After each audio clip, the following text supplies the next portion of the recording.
yang tidak dilihat oleh orang-orang lain, yang kita lihat dari angle kita gitu, ngelihatnya perspektif kita ya.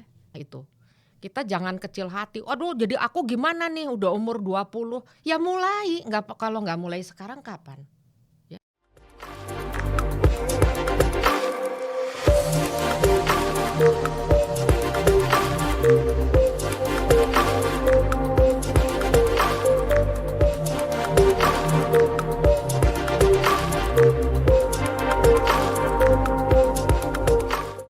Halo Sobat Gemar, kembali lagi di program Gemar Inspirasi. Kali ini kita podcast bareng Ibu Tisna. Nah pastinya yang nemenin narasumber kali ini tetap sama aku, Kartika Rahmadana selaku host. Nah kali ini teman-teman ada Ibu Tisna Wati. Bu, bisa dong sapa teman-teman dulu nih. Halo sahabat Gemar semuanya, berjumpa lagi dengan Tika dan saya Tisnawati Simowibowo. Terima kasih ya sudah diundang ke sini. Wah, terima kasih juga Ibu Tisna. Karena teman-teman kalau misalkan ketemu Ibu Tisna pasti lebih ceria. Terima kasih. Ibu Tisnawati ini teman-teman merupakan seorang penulis yang keren banget karena sastra juga dari perkuliahan kan, kemudian juga sering bikin novel, bikin majalah, dan teman-teman wajib banget kita akan membahas tentang gioksin. Kenapa Ibu Tisna bisa dibikin novel ini dan selalu semangat dalam hal literasi. Tapi Bu, kalau misalnya ngomongin literasi, kita kayaknya kasih edukasi dulu nih sama teman-teman. Literasi ini tuh berkaitan dengan apa aja sih, Bu? Literasi itu ya dasarnya itu sebetulnya adalah kemampuan untuk membaca dan menulis. Tapi bisa kita kembangkan dari situ, pengetahuan itu bisa kita kembangkan menjadi literasi lainnya ya. Dan itu kita membantu ya, kemampuan membaca dan menulis itu membantu kita mengembangkan kemampuan kita untuk menyerap informasi yang lain. Sehingga nanti bisa berkembang menjadi misalnya literasi numerasi ya, ke angka-angka, terus digital, sains, dan financial, dan juga budaya.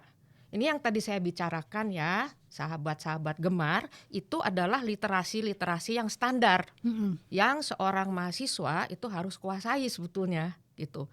Nanti ada lagi literasi lainnya, tapi itu pintu masuknya itu baca dan tulis. Baca dan Iya, tulis. gitu Tika. Karena baca dan tulis itu benar-benar jadi pintu awal ya Bu. Karena kita harus paham membaca cara dan menulis juga. Tapi Bu, kalau misalnya kita lihat literasi kan banyak sekali. Nah, hal-hal yang menjadi pusat perhatian banget nih di Indonesia yang mungkin menurut Ibu kayaknya dari seluruh banyak literasi ini ada salah satu literasi yang harusnya kita tingkatkan dan kembangkan juga nih untuk anak-anak Indonesia. Oh, betul sekali. Ini yang paling dasar adalah kemampuan untuk baca dan tulis. Karena dari situlah nanti semua akan berkembang, ya. Masalahnya apa? Masalahnya saya baru saja mengikuti seperti kayak bedah buku ya untuk pendidikan. Masalahnya apa? 88% itu kepala keluarga di Indonesia itu adalah non S1. Tidak sampai situ pendidikannya gitu. Jadi inilah yang menjadi kendala di Indonesia. Jadi untuk membiasakan anak-anak misalnya baca ya, apalagi menulis itu masih kurang gitu. Itu masalah. Jadi perhatiannya ke baca tulis ya Bu. Dan kita akan membahas teman-teman tentang bagaimana cara meningkatkan baca tulis dan terutama teman-teman yang emang punya hobi tulis. Nanti kita akan mengupas. Pastinya ya teman-teman, apalagi kalau misalkan teman-teman lihat ini buku Ibu Tisna ini diterbitkan sama Kompas ya Bu. Ya, penerbit buku Kompas. Kompas. Dah. Ini keren banget kok bisa gitu. Karena nggak semua orang bisa menerbitkan di sini Ibu. Dan ini benar-benar cita-cita Tika juga. Semoga suatu hari nanti bisa seperti Ibu. Nah kita akan bahas juga nih pentingnya literasi kali ini Ibu. Banyak orang yang masih menganggap literasi sebatas membaca dan menulis. Nah menurut Ibu sendiri mengapa sih hal itu cuma sekedar sebatas itu doang, padahal sebenarnya kan ini bisa jadi pengembangan kita sebagai individu atau hal-hal yang menurut Ibu jadi isu publik kah yang seharusnya kita memberantas dan lebih mengembangkan hal-hal ini ke masyarakat. Iya, itu pertanyaannya kayaknya untuk beberapa pertanyaan ya, tapi saya langsung jawab Siap, aja. siap. Ini kompleks sekali ya, kompleks sekali. Itu sebetulnya harus dimulai dari keluarga dulu sih, ya, Mm-mm. dari keluarga ya. Jadi untuk yang nanti akan membentuk keluarga ya, contohnya keluarga saya sendiri, saya siapkan anak-anak itu dari usia dini dengan sebuah perpustakaan kecil, perpustakaan pribadi. Anak-anak itu ya suka buku cerita. Nah, itu kita belikan gitu. Kita buatkan di rumah. Sehingga nanti setiap ulang tahun ya atau mau akhir minggu juga boleh, kita jalan-jalan ke toko buku, mereka bisa beli, senang. Itu mulai dari hal-hal yang kecil sebetulnya, ya.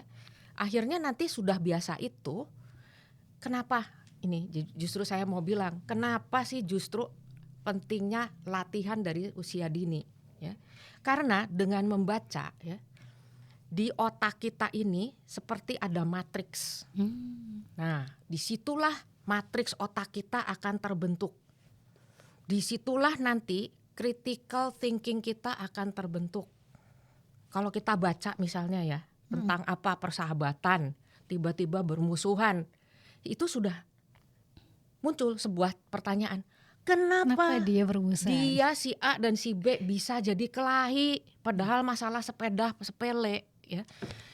Dengan bertanya seperti itu Anda sudah mengadakan lompatan cara berpikir yang lebih maju lagi. Jadi anak-anak yang kurang membaca itu tidak terlatih untuk mengkritisi sesuatu masalah ya. Nanti akhirnya bukan aja di bacaan, tapi nanti kalau ketemu masalah di luar, dia sudah biasa melatih otaknya itu ya, dengan critical thinkingnya, dan dia bisa mengambil kesimpulan, dia bisa memutuskan seperti itu. Itu pentingnya tuh, kompleks kan? Kompleks. Iya. Tapi jadi suatu hal yang penting banget apalagi buat Tika Kang. Iya. Mau pada memasuki fase-fase yang kayaknya nanti kalau punya anak kayak bener-bener Betul. ya. Iya. Harus sedini mungkin ya, Bu. Dan jangan khawatir ya, misalnya, saya memang nggak biasa. Siapa bilang Anda tidak punya kemampuan membaca? Kita jangan membaca itu hal-hal yang tidak kita sukai ya. Kita nggak suka masak-masak misalnya, baca buku masak ya nggak senang. Tapi senang bola, bacalah itu berita mengenai bola misalnya. Sekarang banyak sekali, lihat aja dari internet. Terus pemain-pemain bola kita yang kita pikir bagus, idola-idola kan, itu kita baca ya. Lalu kita pelajari mungkin dari biografinya. Itu akan ada selalu serapan-serapan baru untuk pengayaan hidup kita. Ya. Orang jadi begitu, jadi superstar, nggak mungkin gampang sekali jadi itu. Dia lewat perjuangan hidup misalnya. Ya. Belum lagi teknik-teknik, nanti dia sharing kan, main bola gini. Itu, jadi masuklah dari hal-hal yang kita suka, gitu. Ya. Keren.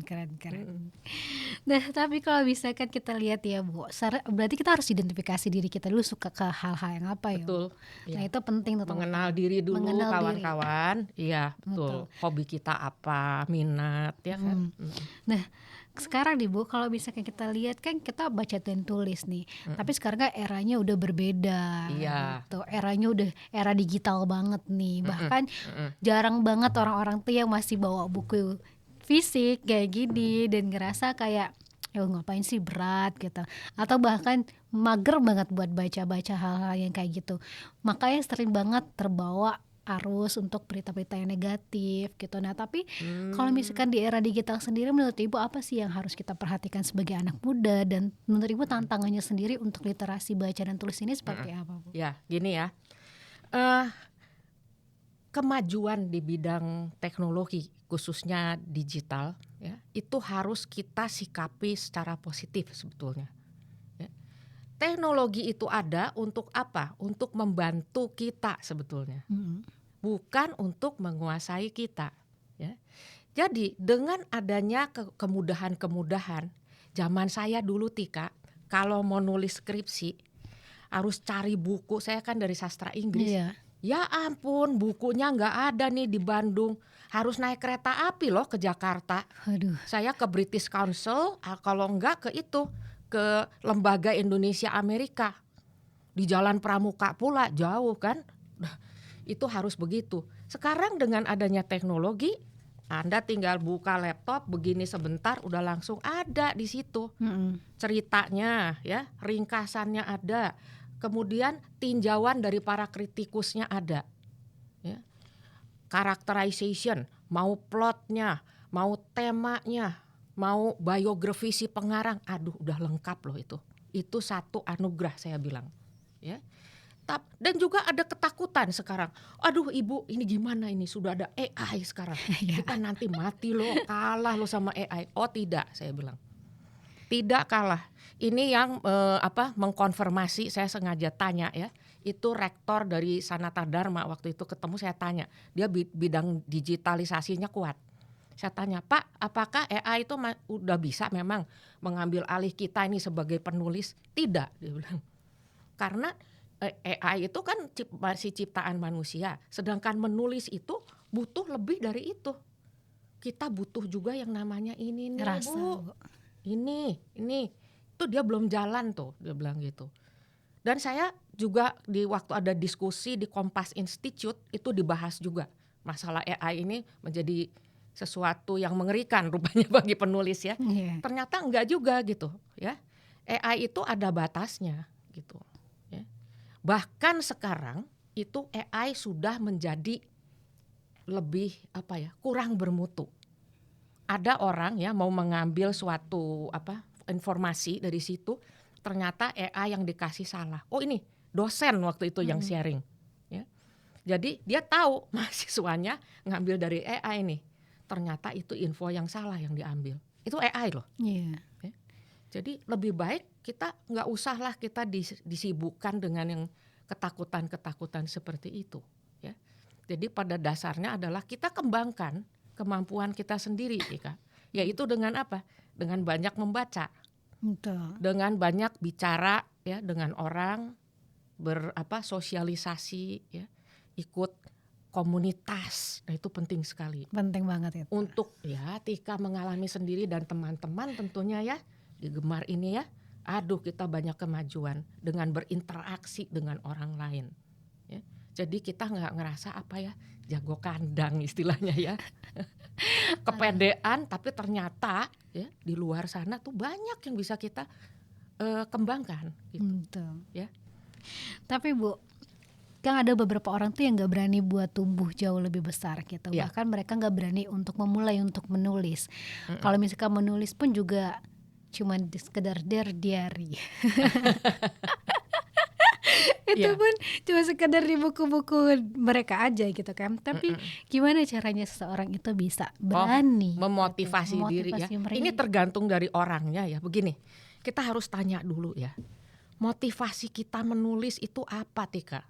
Kalau nggak ada motivasinya juga susah. Ya. Tapi kalau kita punya motivasi tertentu, misalnya saya mau sharing, saya seorang dokter, saya ini ahli AIDS misalnya, HIV. Ya. Saya baru ditelepon seorang kawan saya di Bandung, itu dia berkecimpung di bidang itu, HIV sudah lama ya. Itu dia tanya, kayaknya saya perlu belajar deh nulis sama kamu. Betul sekali. Kalau saya bikin cerpen, saya sebentar aja bisa. Tapi kalau nulis tentang AIDS kan saya nggak bisa. Ya, jadi dia bisa saja menuangkan ilmu itu lewat menulis gitu. Caranya bagaimana? Banyak kalau sekarang. Kita bisa lihat aja ke YouTube atau kita ngambil kelas menulis banyak sekali di internet itu. Tapi hati-hati teman-teman, kita harus mencari komunitas yang betul-betul memang bagus ya, bagus. Ya. Nah, salah satunya itu komunitas Elang Nusantara. Salah satunya komunitas Elang Nusantara. Salah duanya itu adalah Akademi Penulis Buku. Tuh saya sharing ya di sini ya. Karena itu yang saya alami dalam perjalanan saya menulis. Saya dibantu kedua komunitas itu sampai sekarang di titik yang sekarang ini. Gitu. Nggak cukup cuma satu misalnya ya. Mungkin di sini nanti kalau di sana juga bagus kan kita lebih berkembang lagi. Tapi itu perlu banget sih. Iya, kita harus ada mentornya sih, mentor ya. Nanti bersama-sama teman-teman, jadi kita juga nggak sendirian kan. Nah itu lebih terpacu gitu. masuk komunitas. Betul banget, masuk komunitas itu penting banget Bu, dan Tika pun sangat-sangat berasa banget. Iya, Tika kan masuk di Elang Nusantara, masuk di Gemar, masuk di komisi.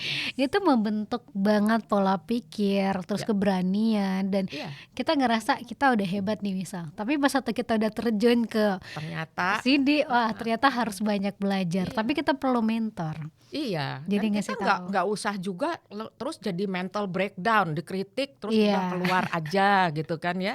Enggak, ya justru di situ kita disayang sama mentor kalau ada kritikan-kritikan kan. betul, betul. Untuk memperbaiki lah itu tulisan. Itu Tika tadi ada 2 macam tulisan ya. Fiksi itu seperti yang saya tulis, novel-novel gitu, cerpen ya. Ada juga yang non fiksi. Non fiksi itu yang teknis. Misalnya tentang digital, tentang kedokteran, kesehatan gitu, tentang gizi. Ada yang tentang bagaimana caranya membuat blog Iya. untuk mothers. Itu teman saya tuh ada juga yang bikin begitu. Itu non fiksi. Apa bedanya? Bedanya adalah dari cara penulisannya beda ya.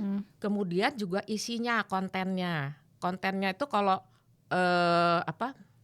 fiksi ya, itu ada faktanya ya, sekian persen, tapi dijalin dengan rekaan kita sendiri, imajinasi si pengarang dikembangkan seperti itu ya.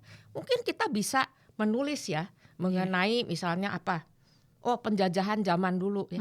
Nah, kalau non fiksi itu langsung teknis, tahun sekian gubernur ini datang ke sana gitu kan, menguasai pulau ini, sekian korban dan lain.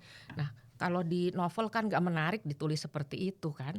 Jadi kita reka sedikit ceritanya. Ceritanya seperti itu, penjajahan misalnya kemana, ke tanah Maluku sana ya. Wah, kita tulis dulu angin sepoi-sepoi apa kapal itu mendekat. Nah, itu beda. Beda. Gaya bahasanya Gaya beda. bahasanya Itu gaya beda. bahasa langsung kalau non fiksi. Dan fakta ya, faktanya harus akurat itu ya. Tapi ini keren Bu, kalau misalkan kita udah bahas tadi harus keluar dari zona nyaman dan belajar dengan mentor serta komunitas. Nah kemudian Ibu tadi jelasin non fiksi.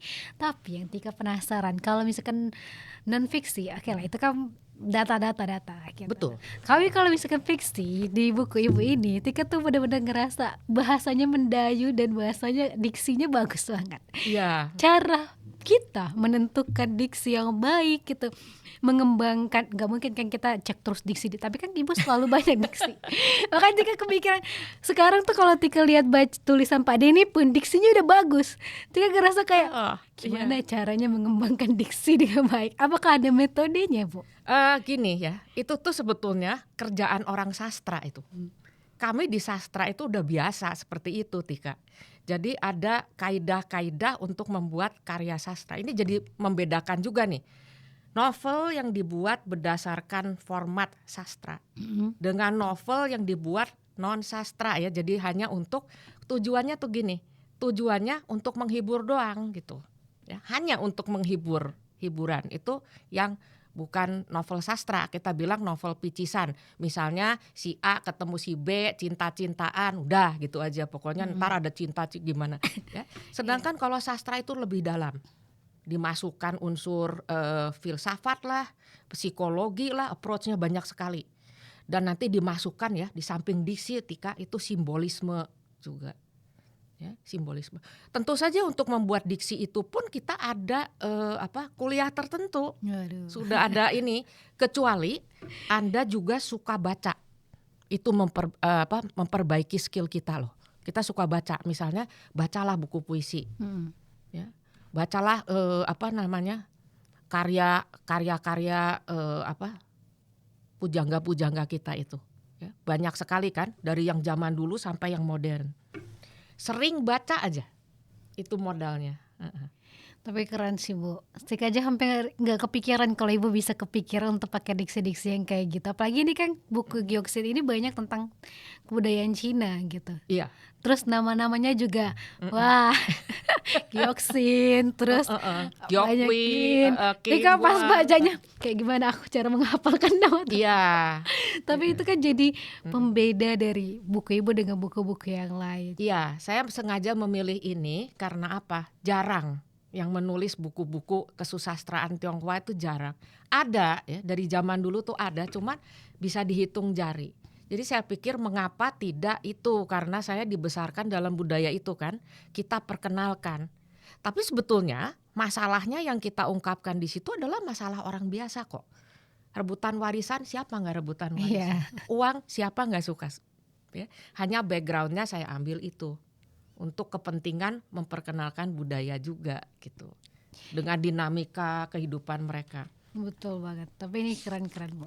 Tapi Ibu kalau misalkan bikin ini, Ibu kira-kira berapa lama Bu bikin buku ini? Nah ini lagi ya masalah nulis nih sekarang. Lalu seru bahasnya. Itu mulainya sebetulnya itu 20 tahun yang lalu, jangan kaget teman-teman ya. 20 Itu tahun. waktu saya umur 40-an ya. Itu nggak sengaja ibu mertua saya lagi di mobil, dia cerita tentang masa-masa lampau, masa sekolah, bagaimana sulitnya kalau pengantin itu dapat bunga segar. Yang benar saya bilang, iya bunganya aja dari kertas. Ini menarik saya pikir ya. Terus dia cerita terus, saya pikir kenapa tidak ditulis, saya pikir gitu ya. Ini menarik nih, karena saya dari sastra ya. Saya coba tuh, saya tulis sedikit-sedikit. Lama-lama ketagihan, begitu ada ibu saya tanya lagi, ibu lama-lama saya rekam lah. Direkam ya Betul. teman-teman, jadi kalau mau nulis itu kita selain menulis kita mencatat ya, kita rekam aja kalau nggak ada waktu. Dia rekam, saya rekam tuh, saya tanya bagaimana sekolah zaman dulu, bagaimana transportasi karena dia pedagang ya, transport, wah dia cerita macam-macam. Nah dari situ langsung saya susun, ini temanya apa ya kira-kira gitu kan. Wah kalau masyarakat Tionghoa pedagang uang nih kayaknya menarik, untuk orang lain juga menarik gitu kan. Masalahnya itu harta uang dah. Itu saya jadikan satu premis ya, di apa satu kalimat itu, terus saya jadikan satu logline, pengembangan dari kalimat menjadi satu paragraf ya, mengenai cerita itu. Kemudian saya pilih tokoh-tokohnya. Saya pilih tuh tokoh-tokohnya, ini tokohnya yang ini, yang protagonisnya, ini antagonis. Supaya menarik harus kita kasih lawan. Jadi rame, film Marvel kan gitu ramenya. Lawannya keluar, gua rame. Ya. Biar nggak dater ya. Jadi itu malah salah satu teknik mengembangkan cerita. Jadi kita kasih konflik. Bisa dengan diri sendiri, bisa dengan cuaca konflik, bisa dengan siapapun. Dengan orang lain, dengan keadaan, dengan kebijakan pemerintah. Makin banyak si tokoh utama itu dihujani konflik, wah cerita nanti makin berkembang. Seru-seru. Sampai situ kita terus pikirkan pesan moralnya apa ini. Itulah bedanya juga karya sastra, selalu ada pesan moral. Ya.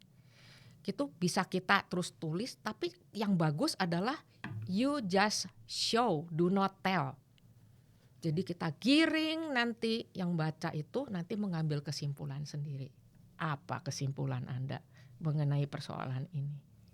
Di situ makanya saya menekankan ya, pentingnya juga teman-teman memilih bacaan yang berkualitas. Karena di situ Anda nanti akan berkembang mau ke arah mana. Kalau hanya cuman ketawa ketiwi ya, senang-senang, itu mah semua orang juga bisa. Ya. Tapi kita membuat sesuatu di mana orang menjadi berpikir, mengambil kesimpulan sendiri, dan itu sangat bagus ya. Itu Keren banget nih. nah itu tadi cerita apa 20 20 tahun. ya udah gitu saya tulis tuh, masukin laci. Ini penyakit teman-teman, masukin laci nggak pede kan. Iya. Nanti keingetan lagi, tulis lagi, sampai akhirnya saya nggak bisa ngelak karena apa, ada COVID. Aduh ngapain ini di rumah, ya udah ikutlah itu kursus bikin novel. Itu waktu itu Akademi Penulis ya, buku itu yang bikin kursus novel. Kan saya udah ada, saya pikir di laci, udah saya keluarin jadi rapi, Gyoksinnya jadi rapi di situ ya. Udah gitu simpen lagi simpen lagi tuh penyakit lagi lama-lama, sampai saya kenal dengan Ibu Kirana Kejora di Iya, Elang Elang Nusantara. Nusantara. Dibakar lagi semangatnya kan, filmis katanya. Kayaknya kurang filmis deh yang dulu saya pikir ya. Terus saya perbaiki. Udah filmis, udah. Dan puji Tuhan, kenapa ya? Mungkin Tuhan juga mendengar karena saya ingin sharing. Sharing sesuatu yang orang gak tahu. Tuhan mendengar. Kok ada workshop dari penerbit buku Kompas? Pak Agung yang memberi, manajernya sendiri. Kiat untuk menembus penerbit mayor. Anda harus ini, Anda harus ini. Saya pikir checklist nih, udah semua nih, gitu kan? Udah checklist. Terus saya bilang, Pak, saya orang zaman dulu, gaptek. Apakah saya bisa bawa itu naskahnya? Bawa ke sini boleh, katanya. Saya bawa, saya serahkan ke sana, dan karena di situ kuat ya budayanya dan lain-lain, saya juga dapat endorsement dari Profesor Bambang Hidayat ya, yang memang dia pemerhati sejarah dan budaya. Satu lagi itu Bapak Sutrisno Murtioso, itu juga pemerhati budaya peranakan itu. Jadi penerbit langsung 3 bulan kami cetak. Keren Gitu. banget. Ternyata udah jalan Tuhan ya. Karena udah jalannya, dan itu ya kita harus tahu dulu saya nulis mau ngapain gitu. Kalau enggak ya enggak bakal jadi, kita mau maksa-maksain diri. Tapi saya nulis untuk kemajuan misalnya. Kalau yang saya dapat, kenapa Bu Tisna nulis terus, enggak kapan berhenti, saya enggak akan berhenti nulis, saya bilang. Karena selalu ada tujuannya. Nulis itu bukan kita terus men-share suatu info kepada orang, tapi kita juga belajar. Karena dengan nulis kita harus belajar terus. Kita cari referensi kan, harus itu ya. Harus ada referensinya, data-datanya. Kalau enggak kita berantakan nulis.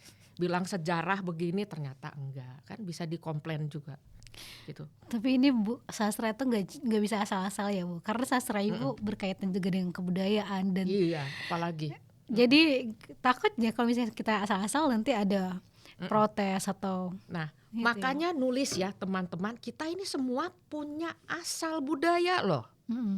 Ya, jadi nggak usah takut ya, kita sudah punya dasar budaya. Kalau yang dari Jogja, tulislah berdasarkan budaya dari sana ya. Itu apa yang kita jalani, nah itu. Dan kita belajar tentunya ya, lebih dari internet apa. Saya jadi belajar loh tata cara kebudayaan itu Tionghoa. Misalnya kita suka ada sembayang leluhur. Kalau dulu kita cuma gini-gini sembayang udah. Gara-gara nulis saya sampai lihat hidangannya apa aja. riset Ibu ya. Untuk melamar orang nggak boleh salah, ini jumlahnya sekian. Tuh kan jadi diperkaya. Ya? Betul. Nggak boleh asal-asalan seperti itu. Nah ini kan benar-benar 20 tahun, Kak. Ibu kan berasa cetaknya di umur 61 ya Bu. Iya. Bayangkan teman-teman, di umur 61 Ibu Tisna masih tetap semangat. Tapi selama proses 20 tahun ini Ibu pasti ada writer block, dan kita ngerasa aduh gak bisa lagi nulis deh gitu. Aku mau nulis apa lagi nih. Ibu pernah ngerasain itu gak Bu? Ya terutama kalau mau mengembangkan sesuatu ya, itu ada triknya sih, gampang sih kalau saya karena udah biasa ya. Ya kalau lagi gitu jangan memaksakan diri, berhenti dulu. Kita keluar jalan-jalan dulu. Kalau enggak sekedar dengar musik, minum, ya. Nanti balik lagi gitu. Jadi jangan dipaksakan hari itu juga. Malah kadang-kadang lucunya terbalik. Ini ide seperti air keran. Nah, kalau kadang-kadang kita lagi masak, oh iya keingetan ini. Nah kalau ada ide seperti itu pun teman-teman, kita harus cepat, minimal kita tulis. Kalau nggak lupa, ya. Atau nggak sempat, kita rekam aja suara kita di HP. Gini. Yang ngajarin itu waktu itu ada penulis dari luar negeri. Dia lagi kuliah sastra memberi kuliah sastra di Unpad. Jadi Anda bagus juga bawa rekaman katanya gitu. Khususnya yang mau menulis biografi ya, Iya. biografi orang itu biar orangnya ngobrol aja jadi enak, kita rekam suaranya. Gitu. Itu triknya. Iya. Ya, jadi jangan memaksakan diri, santai aja. Tapi Bu, udah nih kita udah belajar tentang hal-hal yang seperti itu. Ya. Tapi motivasi Ibu untuk tetap selalu menulis, ini bukan hanya tentang buku ini aja gitu. Tapi Ibu menulis tuh dari SD. Dan kalau misalkan di sini kan juga dijelaskan Ibu nulis dari SD, Si Kuncung tahun 1975, Burung Gagak yang sombong dan kambing dan kura-kura, dan banyak sekali 1975, 1987, 2007, 2009, dan ini benar-benar kayak hidup Ibu adalah tentang tulisan. Ya, saya satu lagi skillnya adalah di bahasa Inggris karena sastra Inggris sastra kan. Inggris. Saya ngajar juga teman-teman gitu kan. Tapi saya juga mendapati saya punya skill di bidang menulis rupanya karena dari kecil ya. Jadi dilatih lah itu. Kita jangan kecil hati. Aduh, jadi aku gimana nih udah umur 20? Ya mulai, kalau nggak mulai sekarang kapan? Ya. Kita mulai nulis apa? Ya nulislah mungkin berita di majalah dinding di kampus. Ya. Yang kecil-kecil dulu, saya juga nulisnya kecil-kecil kan, dari mulai cerita anak dulu kan saya masih anak-anak waktu itu, hanya sekedar hiburan karena teman saya itu karangannya dimuat di Si Kuncung, jadi saya pengen kan saya coba itu, dimuat juga gitu, senang kan, itu motivasi. Terus ada gap, saya udah jadi ibu-ibu, kemudian aktif di organisasi istri karyawan waktu itu di Rumba ya, karyawan perusahaan minyak. Ada kunjungan ke Riau TV, tapi di situ di sebelahnya ada kantor majalah sastra.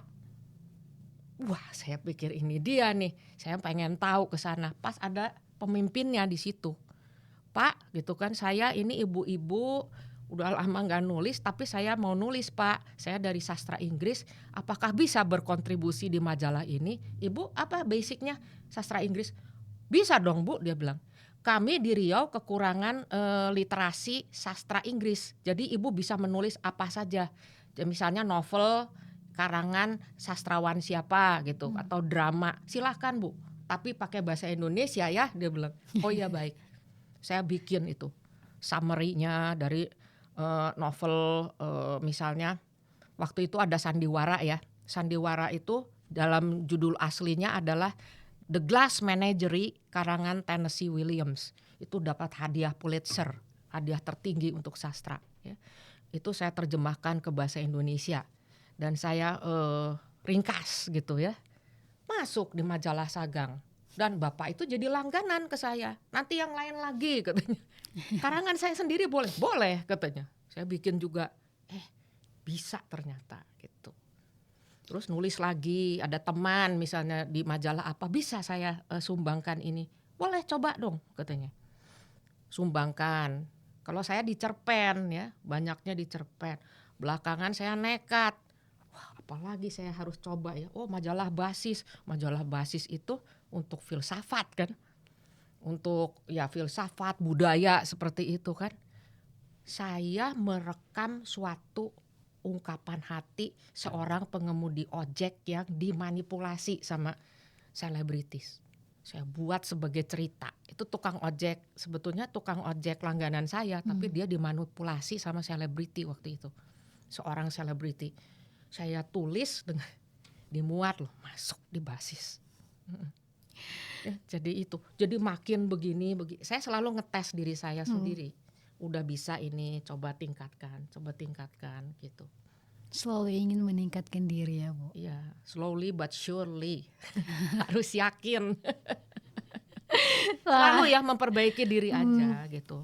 Keren. Itu apalagi Tika kan masih muda dan mungkin ada di the quarter life crisis yang kadang-kadang ngerasa aduh. Ya, gagal. ini kalian ini sebetulnya ya di usia segini nih enak sekali loh. Banyak yang bisa kalian potret menjadi tulisan. Ya. Nah, ngomong-ngomong tulisan ya, kalian juga kan seneng IG kan? Iya. Nah, bikinlah caption yang berkualitas. Jangan nih ya, nih apa ini teh ya. Ya. Apa ini ya? Ini ya, potret. Udah dipotret, masukin IG, asik, cuma gitu aja. Bikin dong sesuatu. Iya. Ya enggak, apa puisi ya, apa jadi apa gitu loh yang berguna gitu kan. Siang-siang teman-teman kita suntuk nih gitu kan, minum dulu supaya kita lebih santai ya gitu kan. Nanti kalau pikiran santai kita akan bisa melanjutkan kerjaan kita gitu kan. Terus tapi ide itu kita bikin menjadi satu puisi misalnya ya, atau ya cuman hal-hal baik gitu loh. Hal-hal baik yang kita lihat mengenai ini. Kan itu kan nyebarin sesuatu yang bagus. Betul. Ya. Itu caranya tuh tolong ya diperbaiki gitu loh. Jangan cuman asik, udah. Itu gak bermutu banget. Semua orang kayak gitu kan. Gak, kita kayak gitu tuh ngeliatin Instagramnya Pak Denny, selalu ada caption yang menarik. Begitu dong. Ya itu tuh contoh yang bagus. Apalagi setiap hari Minggu. Ada sesuatu yang yang disiaringkan gitu. Gini ya, Ibu Kirana Kejora itu waktu itu yang menyentuh hati saya, dia bilang Tuhan telah menitipkan pesan di jari kita sebagai penulis. Ya. Jadi sampaikanlah itu dengan baik gitu. Jadi apa yang kita tulis itu pesan dari Tuhan untuk sesama kita. Nah itu aja Tika, supaya kita lebih berkualitas ya bisa nulis. Itu keren banget nih. Banyak sekali kenalan dari Bu Tisna pun jadi relasi, bahkan ketemu juga dengan Pak Lapas, Kakak Lapas, kemudian dari literasi-literasi yang lain gitu kan. Itu nanti kita akan lanjut juga podcast sama banyak sekali narasumber-narasumber yang lain. Iya betul itu sekali. Banget dengan nulis itu nanti ya kita bisa bekerja sama dan ketemu, malah ditemukan oleh Tuhan gitu. Dengan orang-orang yang tadinya kita nggak bisa ketemu. Betul. Dari satu kenalan ke kenalan lain Iya gitu ya. betul. Itu keren banget nih.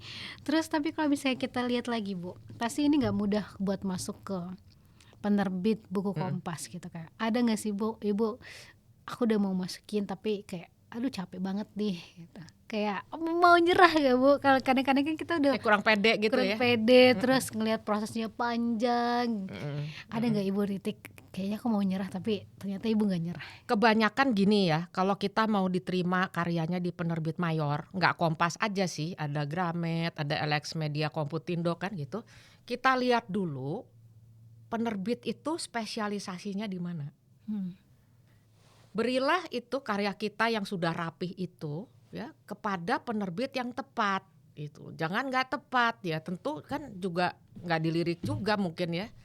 Nah, untuk menyerahkan ke sana satu ya, topiknya harus menarik, yang tidak dilihat oleh orang-orang lain, yang kita lihat dari angle kita gitu, ngelihatnya perspektif kita ya, unik itu udah daya tarik sendiri. Kemudian di situ ada unsur-unsur sastranya masuk. Wah ini tadi Tika udah bilang diksi udah beda kan sama yang buku-buku biasa. Ada diksi enak dibacanya, ceritanya lancar, masuk akal, konfliknya jelas, berkembang dengan baik, ada pesan moralnya bagus, ya. Simbolismenya bagus. Di situ ada simbolisme balap perahu ya, ada di covernya ya. Teman-teman lihat di situ, kasih lihat Tik bukunya ya, tuh, ada perahu ya. Ada itu merupakan jiwa si Gyoksin itu sendiri yang senang, nggak mau kalah gitu, ingin terus cari uang, balap perahu, berpacu dengan waktu ya kan. Terus di atasnya ada apa? Di covernya pohon mangga ya. Pohon mangga itu juga simbolisme dari hidup Gyoksin. Saya tulis ya untuk pemanis sebetulnya. Dari pohon mangga saya bisa manipulasi ilustrasi cerita itu, penggambaran suasana. Daun-daun gemerisik misalnya, daun-daun pohon mangga itu. Tapi itu juga bisa jadi barometer hidupnya Gyoksin. Pada waktu itu pohon mangga pernah diserang hama ulat. Disitulah saat Gyoksin down jiwanya. Jadi ulat-ulat menggigiti pohon mangga kebanggaan dia itu sebetulnya, tapi digigitin ulat. Bersamaan dengan itu dia juga menggerogoti dirinya sendiri itu dengan prinsip-prinsipnya yang nggak benar tentang uang itu. Jadi dia makin sakit, makin alergi dan lain-lain gitu. Itu ada perbandingan. Itu indahnya di situ. Sampai cover pun juga ada maknanya ya. Iya, cover ini disusun oleh penerbit buku Kompas dengan kerjasama dengan saya. Sudah cukup begini, dia menerjemahkan kan apa yang ini. Jadi kita tinggal lihat komen gini sedikit-sedikit aja gitu. Ya. Udah ya, tadi sampai situ penulisan. Kemudian sudah harus rapi diterima. Jangan berantakan, ngetik masih berantakan. Terus nggak sesuai KBBI misalnya. Tanda bacanya nggak karuan, itu juga menyulitkan dia ini. Kalau Anda punya sedikit modal ya, bisa self editing, tapi juga ada jasa editor sebetulnya. Ya, bisa ada jasa editor. Itu bisa dirapikan karangan kita itu menjadi lebih bagus, ya. Tuh. Kemudian habis itu udah beres, bagus kalau ada yang mengendorse. Karena dengan endorser itu cerita kita kan jadi dikurasi istilahnya, sudah terkurasi gitu lah. Ya, jadi lebih mantap gitu dilihat. Ada yang endorse gitu. Ya.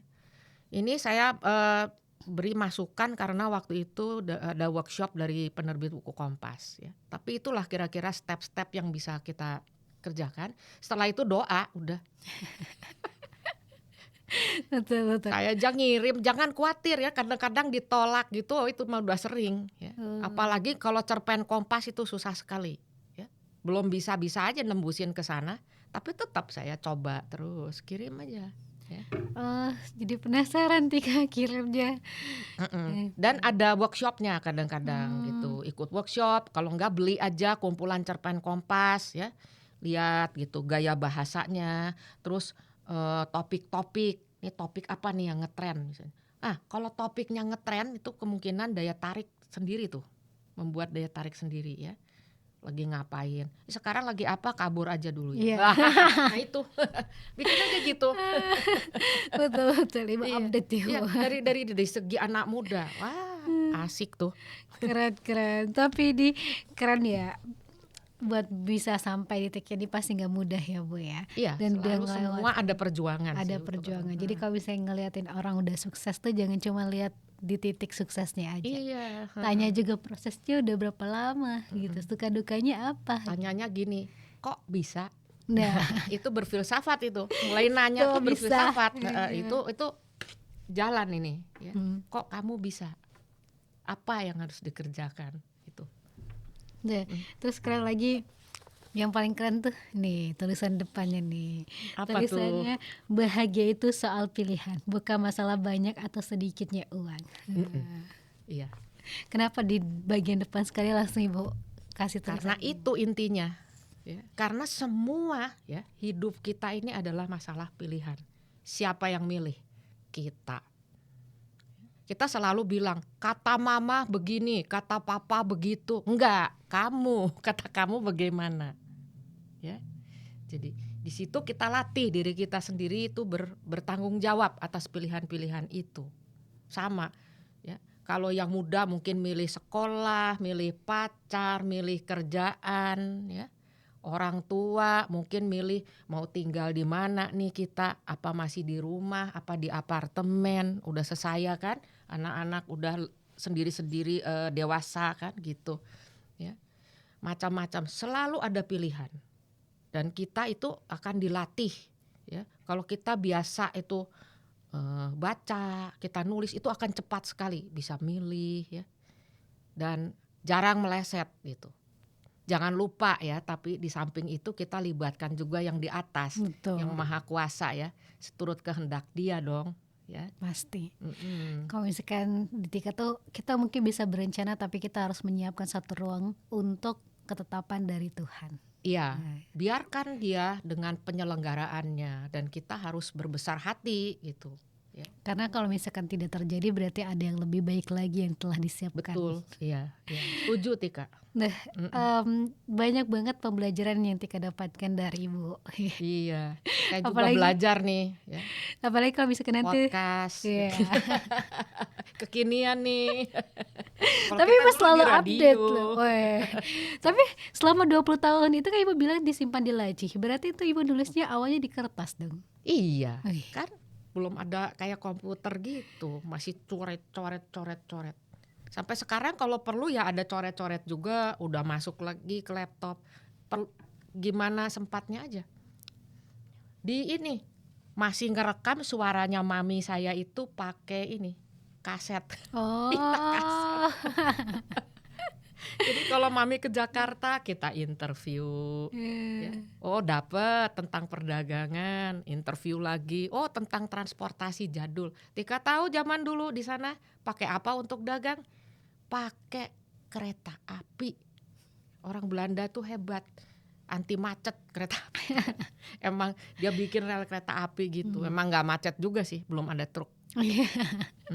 Jadi Tah, mereka mengangkut kayu, tebu, ya gula, terigu, masukin kereta api. keren banget sih Bu pembelajaran. Sejarah itu ya. Saya Sejarah. riset sejarah juga.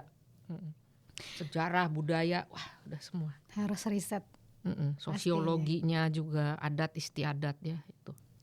Dan itu jadi suatu hal yang sebagai anak muda ya Tika akan belajar banyak hal dari Ibu. Ibu aja masih semangat sampai saat ini, bahkan mau bikin novel yang kedua gitu. Dan Oh ya, sudah bertahun-tahun. siap loh novel saya. Ah, kita Oh akan bentar lagi tunggu. nih ya, asik. Spoiler. Spoiler nih. Dari teman-teman wajib banget nih ya kepoin Instagramnya Ibu Tisda, terus lihat juga tulisan Ibu Tisda, karena kalau misalkan teman-teman baca buku ini pasti akan memahami diksi Ibu Tisda, itu sangat luar biasa. Aku pun sampai nggak kepikiran kenapa orang bisa kepikiran ya. Oh, masih banyak di luar itu sih sebetulnya ya. Waduh. Banyak yang jago-jago. Saya juga belajar, selalu belajar ya. Belajar, hidup untuk berproses dan belajar ya Bu. Iya, melatih diri. Wah, ini nggak enak, aku bikin lagi. Itu nggak langsung jadi. Tapi Bu, dengan semua pengalaman Ibu sampai berpuluh tahun kayak gitu, Ibu ngelihat anak muda pada saat ini gampang menyerah, atau mungkin anak muda pada saat ini masih mencari jati dirinya, mungkin Ibu ada motivasi nih buat anak muda, ayo semangat gitu. Oh gini ya, anak muda Tika, saya barusan mengikuti ini pertemuan perayaan 100 tahun hari lahirnya Bapak Pramudia Anantatur di Taman Ismail Marzuki. Ya. Di sana berkumpullah justru anak muda. Wah, keren dong Bu. Ini anak muda yang mana nih yang menyerah? Saya mau nanya dulu ya.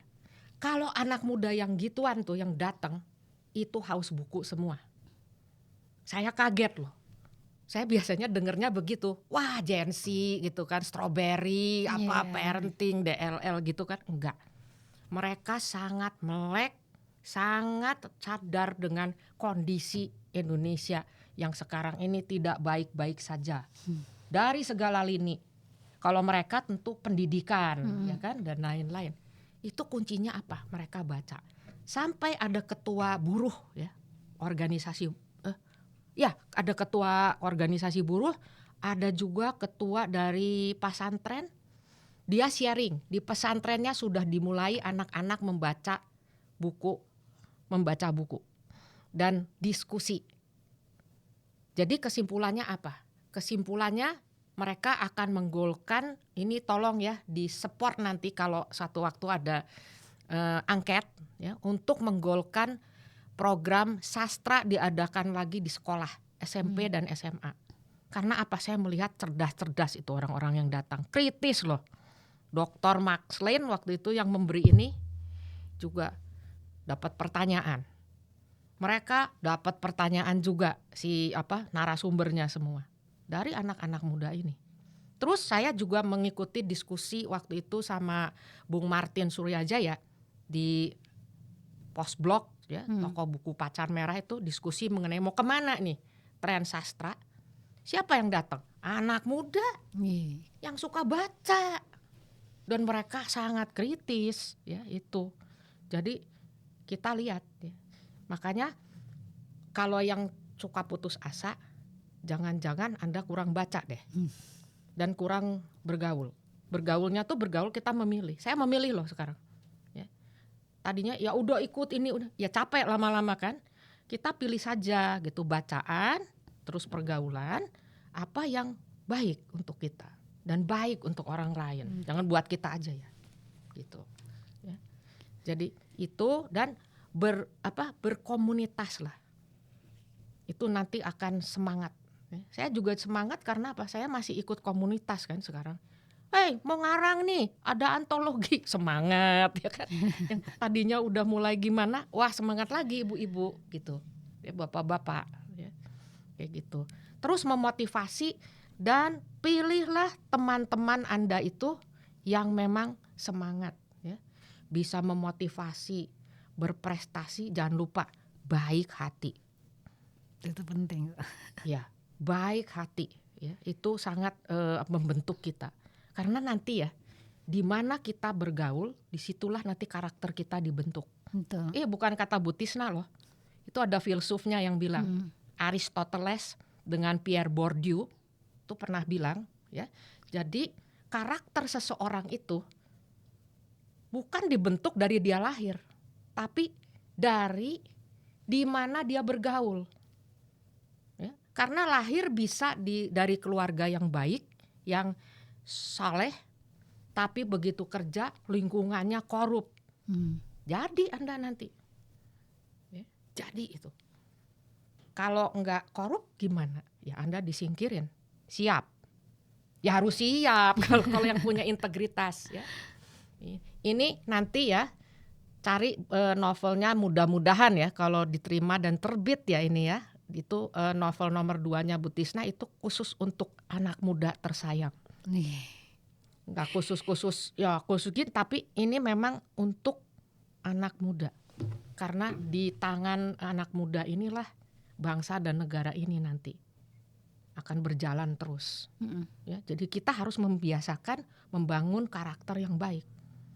Kalau karakter kita udah salah, ya, kebiasaan kita jelek gitu kan, gimana mau membangun bangsa dan negara?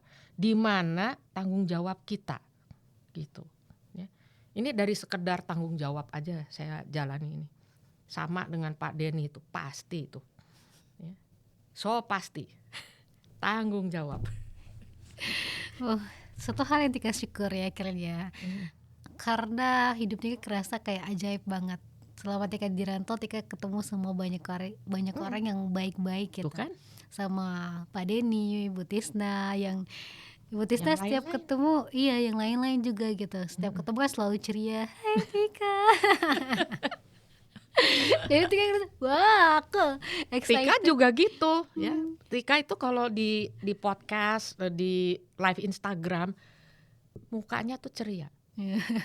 Seneng banget saya lihatnya itu kan. Nah ini bagus ini ya, masa depan. Wah, amin. Gitu. Saya melihat masa depan.